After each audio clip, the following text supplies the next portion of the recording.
నమస్తే welcome to dot news. గత ఏడాది జరిగిన సార్వత్రిక ఎన్నికల్లో వైసీపీ ఘోర ఓటమిని మూటగట్టుకుంది.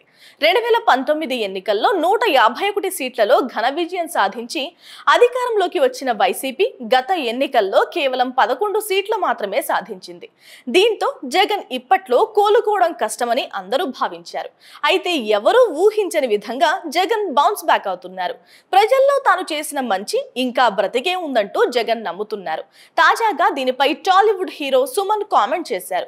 జగన్ పార్టీ ఓటమిపై రియాక్ట్ అయ్యారు. గ్రామీణ ప్రాంతాల్లో చెత్తగా ఉన్న ప్రభుత్వ పాఠశాలలను జగన్ హయాంలో అద్భుతంగా తీర్చిదిద్దారని కొనియాడారు.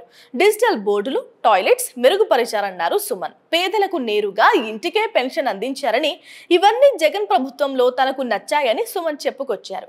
అయితే జగన్ పరిపాలనలో కొన్ని ప్లస్ పాయింట్లు, కొన్ని మైనస్ పాయింట్లు ఉన్నాయన్న సుమన్ తన దృష్టిలో జగన్ది అసలు ఓటమే కాదని చెప్పుకొచ్చారు. మోదీ, పవన్, చంద్రబాబు ఒకవైపు, జగన్ ఒక్కడే ఒకవైపు అయినప్పటికీ వాళ్లకు జగన్ చాలా టఫ్ ఫైట్ ఇచ్చారని, తక్కువ మార్జిన్ తో ఓడిపోయారన్నారు. ఇక్కడ సీట్లు చూడకూడదని, వైసీపీకి వచ్చిన ఓట్లను మాత్రమే చూడాలంటూ చెప్పుకొచ్చారు. జగన్ హయాంలో విద్య, వైద్యం, పెన్షన్ పథకాలు బాగా అమలు చేశారని, కరోనా సమయంలో జగన్ చాలా బాగా హ్యాండిల్ చేశారంటూ సుమన్ ప్రశంసలు కురిపించారు. Please subscribe dot news.